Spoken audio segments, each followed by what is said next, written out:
आइए जानते हैं देवों के देव महादेव ने किस प्रकार किया नारद जी की शंका का समाधान। बहुत ही रोचक प्रसंग है, ध्यान से सुनिएगा। एक दिन नारद मुनि आकाश मार्ग से नारायण नारायण का जाप करते हुए जा रहे थे। तभी उनके मस्तिष्क में एक अजीब सा प्रश्न आया तथा वे ब्रह्मलोक पहुँचे। ब्रह्मलोक पहुंचकर उन्होंने अपने पूज्य पिता ब्रह्मा जी को दंडवत प्रणाम किया। नारद जी को सामने देख ब्रह्मा जी ने पूछा, कहो पुत्र, आज कैसे आना हुआ? तुम्हारे मुख के भाव कुछ कह रहे हैं। कोई विशेष प्रयोजन अथवा कोई समस्या? नारद जी ने उत्तर देते हुए कहा, पिताश्री, ऐसा कोई विशेष प्रयोजन तो नहीं है, परंतु एक प्रश्न मन में खटक रहा है। आपसे इसका उत्तर जानने के लिए उपस्थित हुआ हूँ।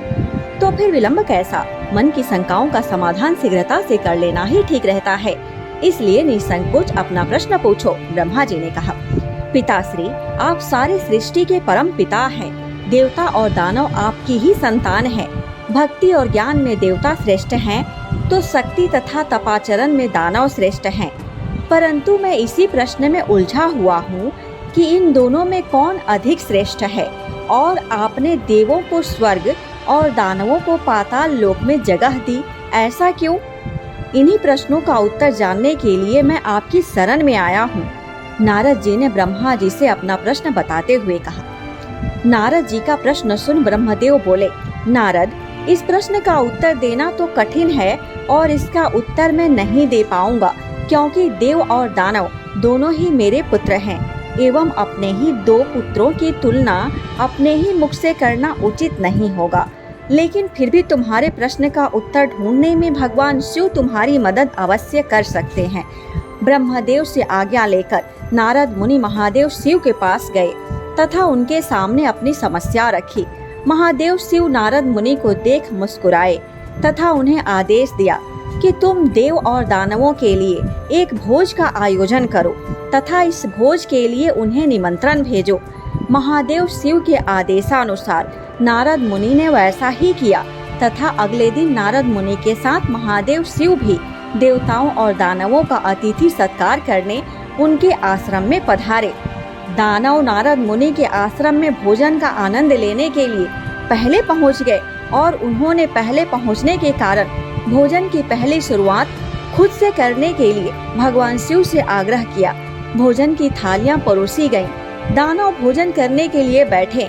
वे भोजन शुरू करने ही वाले थे कि भगवान शिव अपने हाथ में कुछ लकड़ियां लेकर उनके समक्ष उपस्थित हुए और उन्होंने कहा, आज के भोजन की एक छोटी सी शर्त है। मैं यहाँ उपस्थित हर एक अतिथि के दोनों हाथों में इस प्रकार से लकड़ी बांधूंगा कि वो कोहनी से मुड़ नहीं पाए, और इसी स्थिति में सभी को भोजन करना होगा।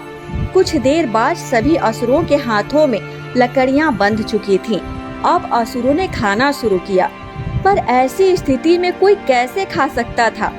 कोई असुर सीधे थाली में मुंह डालकर खाने का प्रयास करने लगा, तो कोई भोजन को हवा में उछालकर मुंह में डालने का प्रयत्न करने लगा।